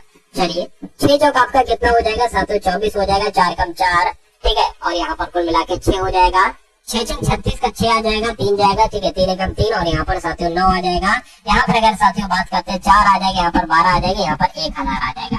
तो यहाँ पर मुझे ऐसा लगता है कि मैंने इसको क्या जोड़ लिया था? मैंने इसको 1 मान लिया था। मैंने लिखा चाहिए था मगर मान लिया 1 क्यों मान लिया? क्योंकि वो सही तरीके से टाइप नहीं हो पाया था। तो लड़कों की संख्या है साथियों 1024 और लड़कियों की संख्या है साथियों 320। तो कुल मिला के कितने होंगे साथियों? 4 और 0 4 हो जाएगा, 2 और 2 साथियों 4 हो जाएगा, ठीक है ना। 3 यहाँ पर 3 आ जाएगा और यहाँ पर 1 आ जाएगा, यानी कि 1344 कुल विद्यार्थियों की संख्या मैं कह सकता हूँ। तो इसलिए यही आपका इस क्वेश्चन का बिल्कुल सही जवाब हो जाता भाई। बहुत बढ़िया, वेरी गुड क्लास। चलिए साथियों उसके बाद देखिए अगले नंबर का सवाल आपके स्क्रीन पर है साथियों, देखिए और बताइए कि सही जवाब यहाँ पर आपका क्या हो सकता है। चलिए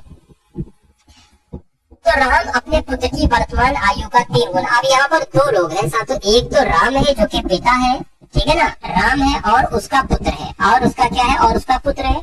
यहाँ पर कह रहे हैं कि राम अपने पुत्र की वर्तमान आयु का 3 गुना है, यानी कि राम की आयु अगर 3x है तो पिता की आयु राम की आयु अगर 3x है तो उसके पुत्र की आयु x होगी, यानी कि 3 गुना है कुल मिला के, हमें पता है।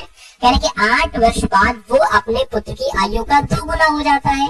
यानी कि अगर साथियों देखिए 8 वर्ष बाद वो अपने पुत्र की आयु का 2 गुना हो जाता है, यानी कि अगर इन दोनों में हम क्या करते हैं 8 जोड़ दे, 8 वर्ष बाद कह रहे हैं ना, तो 8 वर्ष बाद साथियों पिता जो है ना, पिता पुत्र की आयु का 2 गुना हो जाता है। तो ये 1 गुना, ये पिता 2 गुना हो जाएगा। इसको कैलकुलेट कर लीजिए, x का मान निकाल दीजिए, यहाँ पर फिट कर दीजिए, आपको राम की आयु और उसके पुत्र की आयु वर्तमान आयु साथियों मिल जाएगी। बहुत आसान तरीके से हम लोग कर लेंगे। देखिए 3x प्लस 8 की गुणा 1 से होगी साथियों, क्या आ जाएगा आपका? यही आ जाएगा, 3x प्लस 8 आ जाएगा। बराबर अगर बात करें x प्लस 8 की गुणा 2 से होगी तो यहाँ पर साथियों 2x आ जाएगा प्लस आपका 16 आ जाएगा। अब देखिए 3x की अगर बात करें, 3x यहाँ पर है, बराबर के उधर है 2x ना, तो इधर आएगा साथियों 2x माइनस का हो जाएगा, बराबर 16 माइनस 8 आ जाएगा। उसके बाद अगर बात करें साथियों यहाँ पर x आ जाएगा और बराबर 8 आ जाएगा, तो x बराबर 8 आपके सामने आ गया। तो अब मैं कह सकता हूँ पुत्र की आयु तो 8 हो जाएगी, लेकिन राम की आयु कितनी हो जाएगी? 24 हो जाएगी। पूछा क्या गया था पुत्र की आयु कितनी है? तो पुत्र की आयु तो 8 वर्ष है, और 8 वर्ष तो कौन सा ऑप्शन में है? तो ऑप्शन नंबर ए में है। बहुत बढ़िया, चलिए साथियों उसके बाद देख लीजिए अगले नंबर का क्वेश्चन आपकी स्क्रीन पर है, देखिए और बताइए राइट आंसर आपका क्या होगा। यहाँ पर अगर बात करें, देखिए एक कार 40 किलोमीटर प्रति घंटा की गति से चलना आरंभ करती है और प्रति घंटा उसकी गति 5 किलोमीटर प्रति घंटा बढ़ती जाती है। जैसे मान लीजिए पहले घंटा जो चला वो 1 घंटे में उसने 40 किलोमीटर की स्पीड तय की। अब दूसरा घंटा जैसे लगा तो उसने 5 किलोमीटर अपनी गति बढ़ा दी। यहाँ पर लिखा हुआ है ना 5 किलोमीटर बढ़ा दी, मतलब पहले घंटे में साथियों 40 किलोमीटर चला, दूसरे घंटे में उसने 5 किलोमीटर बढ़ा दी यानी कि 45 चला होगा, तीसरे घंटे में वो उनने 50 स्पीड कर दी होगी, चौथे घंटे में उसने 55 स्पीड कर दी होगी। तो इस तरीके से वो चल रहा होगा। तो कह रहे हैं कि प्रति घंटा बढ़ती जाती है 5 किलोमीटर स्पीड, तो वो 385 किलोमीटर की दूरी को कितने घंटे में तय कर पाएगा। देखिए पहले घंटे में उसने इतनी दूरी तय की, दूसरे घंटे में उसने इतनी दूरी तय की, तीसरे घंटे में उसने इतनी दूरी तय की, चौथे घंटे में उसने इतनी दूरी तय की। अगर मैं कहूँ आपसे कि 4 घंटे में उसने दूरी कितनी तय की, जरा देखिए, तो इसको जोड़ो जरा सबको। 5 और 5 आपका 10, 10 का साथियों 0 हासिल लग जाएगा आपका 1, 5 और 5 10, ठीक है ना, 10 और 4 आपका कितना हो जाएगा 14 और 1 आपका 15 और आपका 19 हो जाएगा। तो मैं कह सकता हूँ 19 यानी कि 190 उसने दूरी तय की। चलिए कोई दिक्कत नहीं है। अब ऐसे ही अगर हम 1 घंटा इसमें और जोड़ दे, इसकी वैल्यू कितनी आ गई है साथियों, देखिए 190 आ गई है। आपको जो लेना चलेगा अगले घंटे उसने 60 स्पीड कर दी, उसके बाद उसने 65 स्पीड कर दी, उसके बाद उसने 70 स्पीड कर दी। अब देखिए जरा इनको जोड़कर देखिए कि 385 हो रहे हैं। तो अगर बात करें साथियों ये 130 हो जाएगा, 130 और ये आपका 65 हो जाएगा, कितना हो जाएगा 5 और आपका ये 9 हो जाएगा, 195 आ गया। तो 195 अगर इसमें हम जोड़ देते 5 आ जाएगा, 2 2 18 आ जाएगा, 3 आ जाएगा। बिल्कुल साथियों, यानी कि मैं कह सकता हूँ 1 घंटा 2 घंटा 3 घंटा 4 घंटा 5 घंटा 6 घंटा 7 घंटा, उसने 7 घंटे में साथियों कितनी दूरी तय कर ली है साथियों, 385 दूरी तय कर ली। और ये आपसे पूछा भी गया था कि वो उसने 385 दूरी जो तय करे वो कितने घंटे में करेगा, तो 7 घंटे में करेगा। तो 7 घंटे आपका बिल्कुल सही जवाब हो जाए। आप देखिए कितनी आसानी से मैंने आपको कराई। बहुत सारी किताबों में अलग अलग मेथड लिखा हुआ है, ये करो वो करो, लेकिन नहीं साथियों, ट्रिक से आपको करना है, शॉर्ट टर्म में आपको करना है, शॉर्ट तरीके से साथियों आपको करना है सवाल को।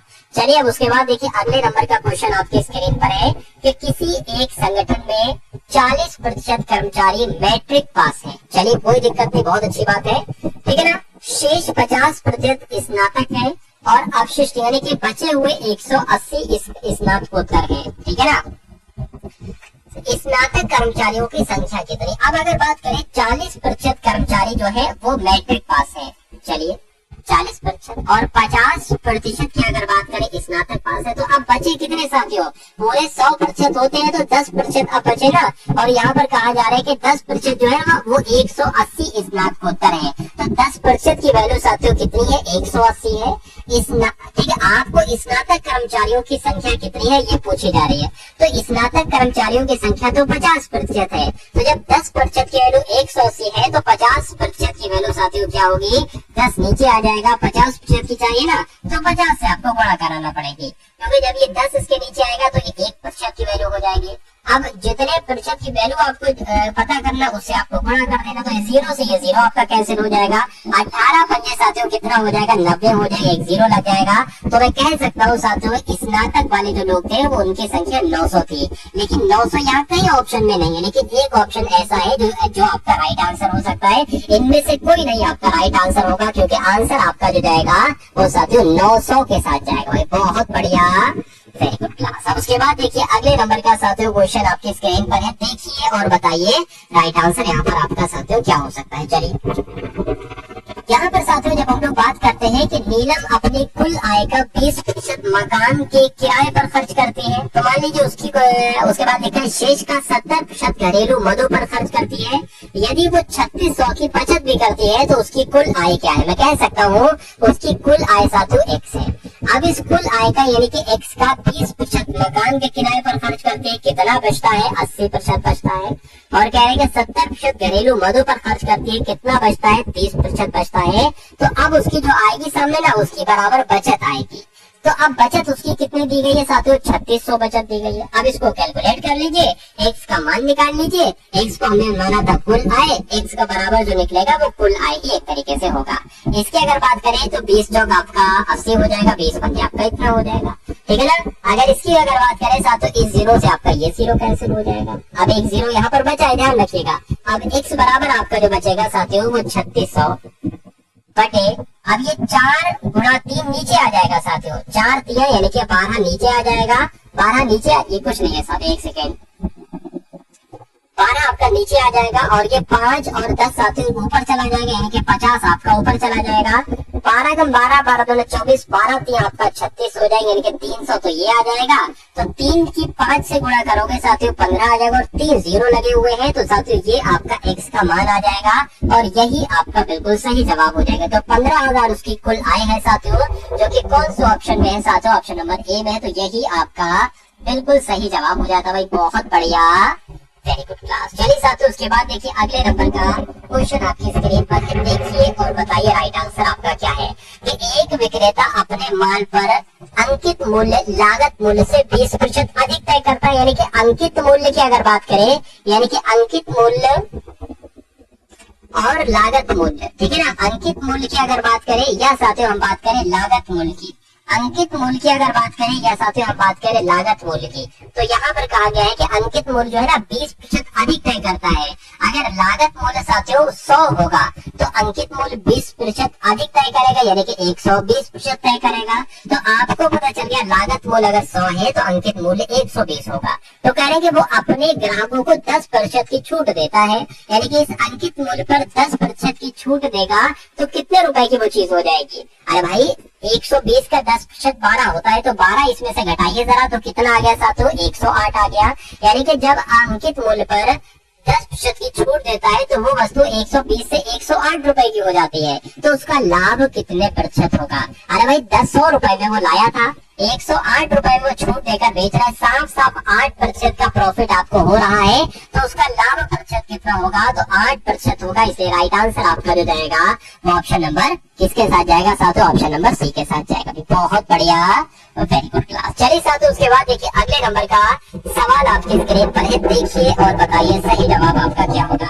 यहाँ पर अगर बात करें ए और बी की औसत आयु जो है ना वो 200 है। चलिए सी और डी की औसत आयु 250 है, ठीक है। ए बी सी डी की औसत आयु आपसे पूछी जा रही है। यहाँ पर अगर बात करें देखिए, अगर ए और बी की औसत आयु 200 है और अगर मैं आपसे कहूँ कि ए और बी की कुल आयु कितनी है, तो ये कितने लोग हैं, 2 लोग हैं ना, इसकी गुणा 2 से कर दो, आपको कुल आयु पता चल जाएगी। तो 400 हो जाएगा। तो ये क्या आ गया, ए और बी की कुल आयु आ गया 400। उसके बाद लिखा है कि सी और डी की औसत आयु, सी और डी की औसत आयु कितनी है, 250 है। ये कितने लोग हैं, 2 लोग हैं ना, तो इसकी 2 से गुणा कर दो, आपको पता चल जाएगा। क्या पता चल जाएगा, आपको पता चल जाएगा कुल आय इनकी कितनी है। तो सी और डी की कुल आय 500 हो जाएगी। अब करेंगे चारों लोगों की, ए बी सी डी की औसत आय कितनी होगी, तो टोटल आय कितनी है इनकी 900 है भाई, 400 500 900 है। टोटल लोग कितने हैं, 4 है, तो इनकी भाग कर दोगे, ए बी सी डी की आपको औसत आय मालूम पड़ जाएगी। तो 9 दूना 8 हो जाएगा, ठीक है ना, 9 दूना 8 हो जाएगा, फिर से सॉरी 4 दूना 8 हो जाएगा, फिर से 4 दूना 8 हो जाएगा, 2 हो जाएगा, 4 पंजे आपका कितना हो जाएगा साथियों, एक तरीके से 20 हो जाएगा। तो यहाँ पर आपके सामने साथियों जो आया है वो 225 आया है, और 225 साथियों ए बी सी डी की औसत आयु हो जाएगी, और यही आपके इस क्वेश्चन का बिल्कुल सही जवाब हो जाएगा भाई। बहुत बढ़िया, वेरी गुड क्लास। चलिए साथियों उसके बाद देखिए अगले नंबर का सवाल आपके स्क्रीन पर है, देखिए और बताइए राइट आंसर आपका क्या होगा। देखिए किसी वस्तु को 25% की छूट पर 3600 रुपए में बेचा जाता है, उसका अंकित मूल्य साथियों क्या होगा। देखिए 25% की छूट देने के बाद 3600 में बेचा जाता है।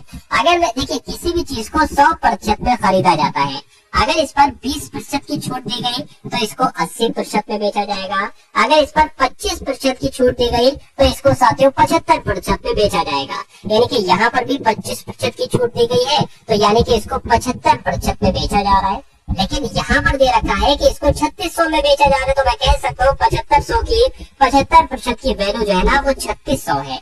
तो अंकित मूल्य क्या होगा, यानी कि 100% की वैल्यू कितनी होगी, इतनी सी बात आपसे पूछी जा रही है। अब अगर 3600 के नीचे मैं ये साथियों 75% ले आऊं तो ये 1% की वैल्यू आ जाएगी। लेकिन मुझे निकालना है साथियों 100% की वैल्यू, तो इसलिए हम इसकी भी गुणा 100 से कराएंगे 100% के लिए, और इसको बनाने के लिए भी 100 से इसकी गुणा कराएंगे। तो अब इसको कैलकुलेट कर लो साथियों, 25 चौक आपके 100, 25 3 आपके 75, 3 से अगर कट करेंगे यहाँ पर 1200 आ जाएगा। 12 चौक 100 चौक कितना होता है साथियों, 48 होता है, यानी कि 4800 साथियों उसका अंकित मूल्य हो जाएगा। आंसर आपका जो जाएगा वो ऑप्शन नंबर ए के साथ जाएगा। चलिए भाई बहुत बढ़िया, वेरी गुड क्लास। तो अब इस क्वेश्चन को देखिए साथियों, और इस क्वेश्चन का सही जवाब बताने की यहाँ पर कोशिश करेंगे। देखिए यहाँ पर अगर बात करें 4.2 सेंटीमीटर त्रिज्या के गोले का आयतन और वक्र पृष्ठ ज्ञात कीजिए, तो 2 चीजें यहाँ पर साथियों पूछी गई। एक तो आपसे पूछा गया गोले का आयतन क्या होगा। क्या पूछा गया साथियों, गोले का आयतन क्या होगा। तो सूत्र सबसे पहले आपको मालूम होना चाहिए कि गोले का आयतन का सूत्र आखिर होता क्या है। तो गोले का आयतन का सूत्र मैं आपको बताऊंगा, और वक्र पृष्ठ का साथियों सूत्र मैं आपको बताऊंगा। तो गोले के आयतन का सूत्र क्या होता है साथियों, ये आपको याद रखना है, 4/3 पाई आर क्यूब होता है। 4/3 पाई आर क्यूब होता है। अब यहाँ पर देखिए साथियों 4/3 भी है, पाई की भी वैल्यू आपको पता है आर है, और आर की वैल्यू यहाँ पर दे रखी है। आर की वैल्यू साथियों कितनी दे रखी है, इनके त्रिज्या कितनी दे रखी है, 4.2 दे रखी है। इतनी बात आपको मालूम होना चाहिए। अब यहाँ पर अगर वक्र पृष्ठ की अगर जब हम बात करते हैं साथियों, तो वक्र पृष्ठ का सूत्र क्या होता है, ये भी आप लोग साथियों एक बार अवश्य देख लीजिए। चलिए तो गोले का आयतन हो गया, गोले का वक्र पृष्ठ की बात करें तो 4 पाई आर क्यूब जो है ना, 4 पाई आर स्क्वायर आपका क्या हो जाएगा, ये इसका साथ सूत्र हो जाएगा। चलिए कोई दिक्कत नहीं। अब सबसे पहले गोले का आयतन निकाल लीजिए। गोले का आयतन कितना है, 4/3 गुणा 22/7 गुणा आर क्यूब है, और आर की वैल्यू है 4.2, तो 4.2 गुणा 4.2 आ जाएगा।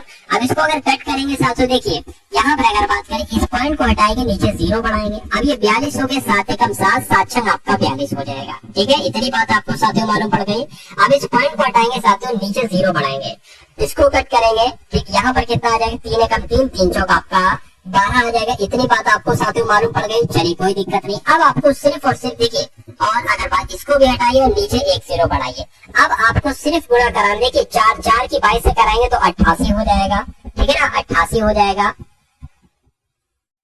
ठीक है ना, इतनी बात आपको समझ में आ गई। अब 6 आ गया, यहाँ पर 14 आ गया और साथियों यहाँ पर 42 आ गया। अब आपको इन सब की गुणा कराना है, बस आपको और कुछ नहीं करना है। ठीक है ना, इन सब की साथियों गुणा करा लीजिए, आपको मालूम पड़ जाएगा कि गोले का आयतन आखिर कितना है। चलिए कोई दिक्कत नहीं। 14 पंजे कितना हो जाएंगे साथियों, 84 हो जाएंगे। ठीक है, तो 88 और 84 की गुणा सबसे पहले कराइए। 88 और 84 की गुणा साथियों सबसे पहले कराइए। 4 अट्ठे कितना हो जाएगा साथियों, 32 हो जाएगा। 4 अट्ठे कितना हो जाएगा, 32 हो जाएगा। और 3 आपका 35 हो जाएगा। 8 2 कितना हो जाएगा साथियों, 64 हो जाएगा। 8 2 64 हो जाएगा। 64 65 66 67 68 69 70। तो यहाँ पर साथियों क्या आ जाएगा, 70 आ जाएगा। इसको टोटल कर लीजिए। यहाँ पर 9 आ जाएगा, यहाँ पर 3 आ जाएगा, यहाँ पर 7 आ जाएगा। अब अगर बात करते हैं साथियों 7392 की गुणा आप करा लीजिए 42 से। 7392 की गुणा करा लीजिए 42 से, तो 4 आ जाएगा। 9 दूना 18 आ जाएगा। ठीक है ना, 3 दूना 6 और 1 7 आ जाएगा। 7 दूना आपका 14 हो जाएगा। उसके बाद अगर बात करें 4 दूना 8 आ जाएगा। 4 नीम आपका 36 हो जाएगा। ठीक है ना, 4 तिया 12 और आपका 15 हो जाएगा। और 4 7 चौक 28 और 1 आपका 29 हो जाएगा। तो यहाँ पर इसको जोड़ लीजिए। 4 आ गया, 16 आ गया और यहाँ पर अगर बात करें 14 का यहाँ पर आ गया और यहाँ पर साथियों 0 आ जाएगा। यहाँ पर 11 आ जाएगा और यहाँ पर साथियों 3 आ जाएगा। अब यहाँ पर आपके सामने जो आ चुका है वो क्या क्या आ चुका है, 310 464 आ चुका है। अच्छा नीचे देखिए, नीचे 1000 था, आप नीचे 1000 कर लो या एक काम करो साथियों, तीनों 0 हटा दो और 3 नंबर के बाद 0 लगा दो, यानी कि इतना आ जाएगा। तो कुल मिला के साथियों ये ऑप्शन कहाँ पर लिखा हुआ 310.464। तो ये तो सिर्फ और सिर्फ साथियों ऑप्शन नंबर बी में लिखा हुआ है कि गोले, देखिए पहले गोले का आयतन है ये। ठीक है ना, और ये जो है साथियों ये किसका आयतन, ये वक्र पृष्ठ का आयतन है। तो इतनी तो साथियों बात आपको मालूम पड़ चुकी होगी कि गोले का आयतन साथियों जो मैंने आपको बताया है वो कितना बताया है, वो एक तरीके से ऑप्शन नंबर बी वाला बताया है। अब हम लोग साथियों देख लेते हैं एक बार, एक तरीके से एक नजर में देख लेते हैं कि क्या वक्र पृष्ठ यहाँ पर हो पाएगा। ठीक है ना, चलिए तो वक्र पृष्ठ को भी साथियों बहुत आराम से हम लोग यहाँ पर देख लेते हैं। वक्र पृष्ठ का सूत्र क्या था वो मैं आपको दोबारा से साथियों बता देता हूँ। वक्र पृष्ठ की अगर बात करते हैं साथियों, वक्र पृष्ठ का आपका सूत्र क्या था वो मैं यहाँ पर साथियों आपके सामने लिखकर आपको साथियों समझा देता हूँ। चलिए 4 पाई आर स्क्वायर था, 4 पाई आर स्क्वायर था। ठीक है ना, अब 4 की अगर बात करें 4 हो गया, 22/7 हो गया और यहाँ पर 4.2 गुणा 4.2 हो गया। 7 से अगर कट करेंगे साथियों देखिए 1 0 यहाँ पर बढ़ा लीजिए, 7 छंग आपका 42 हो गया। ठीक है, एक ऐसा काम करें 1 0 और यहाँ पर बढ़ा लीजिए। अब अगर बात करें साथियों 22 की 4 से होगी तो 88 हो जाएगा। 88 और 42 की गुणा साथियों 6 से होगी तो कितना हो जाएगा, 6 दूना 12 हो जाएगा। 4 छंग 24 और 1 आपका 25 हो जाएगा, यानी कि 252 यहाँ पर आ जाएगा। तो अब एक काम करो साथियों 252 की गुणा साथियों किससे करा लो, 88 से करा लो। ठीक है ना, तो 8 दूना आपका 16 हो जाएगा, 8 पंजे 40, 1 आपका 41 हो जाएगा। 8 दूना 16 और यहाँ पर 20 आ जाएगा और यहाँ पर वही आ जाएगा 6 1 0 2 आ जाएगा। उसके अलावा अगर बात करें 6 7 1 2 और ये क्या था साथियों, ये 2 था, तो यहाँ पर ये आ जाएगा। तो कुल मिला के अगर बात करते हैं साथियों देखिए यहाँ पर साथियों अगर हम लोग बात करते हैं अब आपके सामने क्या क्या साथियों आ चुका है, ये आपका सबसे बड़ा कि 221 करके आया है। तो 221 देखिए ये क्यूब इस एक तरीके सेंटीमीटर क्यूब है, तो यहाँ से आपका 221 पॉइंट है, एक तरीके से यहाँ कहीं 0 आपका लग जाएगा। तो यही आपका साथियों बिल्कुल सही और सटीक जवाब हो जाता है। भाई बहुत बढ़िया, वेरी गुड क्लास। यानी कुल मिला के आपका आंसर जो जाएगा वो किस ऑप्शन के साथ जाएगा, वो ऑप्शन नंबर साथियों किसके साथ जाएगा, बी के साथ जाएगा। अब उसके बाद देखिए अगले नंबर का क्वेश्चन आपकी स्क्रीन पर है और ये आज की इस क्लास का साथियों अंतिम क्वेश्चन भी आपकी स्क्रीन पर कहलाएगा। चलिए तो यहाँ पर अगर बात करें एक कॉलेज में लड़के और लड़कियों का अनुपात कितना दे रखा है साथियों, देखिए बॉयज की अगर बात करें और गर्ल्स की अगर बात करें तो 3 अगर बॉयज हैं तो साथियों गर्ल्स कितनी हो जाएंगी, 2 हो जाएंगी। यदि इनमें से 20% लड़के और 25% लड़कियां वयस्क हो तो अवयस्क विद्यार्थी कितने होंगे, ये आपसे पूछा जा रहा है। देखिए अगर हम इसको साथियों छोटी संख्या है इसको हम 30 और 20 मान ले, कोई दिक्कत नहीं। अब देखिए लड़के और लड़कियां इतने का अनुपात है, इनमें से 20% लड़के, अगर हम बात करें इसका 20% कितना होगा, अरे भाई इसका 20% एक तरीके से 6 ही तो होगा। अरे भाई ऐसे निकाल लो, देखो 30 का 20% कितना हो जाएगा, देखते हैं 6 होगा नहीं होगा। इन 2 जीरो से 2 जीरो कैंसिल हो गए, 3 दूना कितना आ गया, 6 आ गया। यानी कि 6 की अगर बात करें 30 में से 6 लोग कितने हैं साथियों, वयस्क हैं। और इसके अगर लड़कियों का 25% वयस्क है, इसके 25% की अगर बात करते हैं तो ये साथियों कितना हो जाएंगे, 5 हो जाएंगे। तो कह रहे आप देखिए इतने लोग तो 11 लोग तो इसमें, अब टोटल कितने लोग विद्यार्थी हैं, 50 विद्यार्थी हैं, 11 लोग इसमें वयस्क हैं। और तो अवयस्क कितने हो जाएंगे, अवयस्क जो होंगे साथियों वो 39 लोग। एक सेकेंड, हाँ यहाँ पर 11 आ जाएगा, ठीक है, 50 में से 11 आ जाएगा तो 39 बचेगा, यानी कि 39 लोग कितने हैं, अवयस्क हैं। तो अगर आपसे ये पूछा जाता अवयस्क विद्यार्थियों की संख्या कितनी है तो 39 आप बताते, लेकिन इसमें यह कहा गया है कि अवयस्क विद्यार्थियों को प्रतिशत में बताओ। तो प्रतिशत में बताने के लिए साथियों गुणा 100 लगाते हैं, और जो टोटल यहाँ पर होता है साथियों वो एक तरीके से यहाँ पर करते हैं 50 तक। कुल विद्यार्थियों की संख्या कितनी थी, 50 थी। 50 से कम 50, 50 दूना 100, यानी कि 39 गुना की अगर बात करते हैं साथियों तो 78 आ जाएगा। यानी कि मैं कह सकता हूँ अवयस्क विद्यार्थियों की संख्या कितनी थी, तो 78 थी। तो कुल मिला के जिनका भी आंसर यहाँ पर है ऑप्शन नंबर ए के साथ, तो बिल्कुल करेक्ट हो जाता है। बहुत बढ़िया, वेरी गुड क्लास। तो ये साथियों पूरा मॉडल पेपर आपको कैसे लगा, इसमें मैथ भी थी, रीजनिंग भी थी, जीके थी, यूपी जीके भी थी और हिंदी भी थी।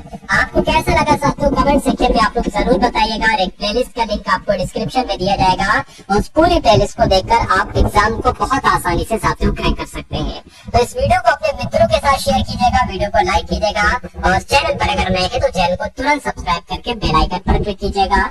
मिलते हैं हम सभी लोग आने वाली वीडियो में। जय हिंद साथियों।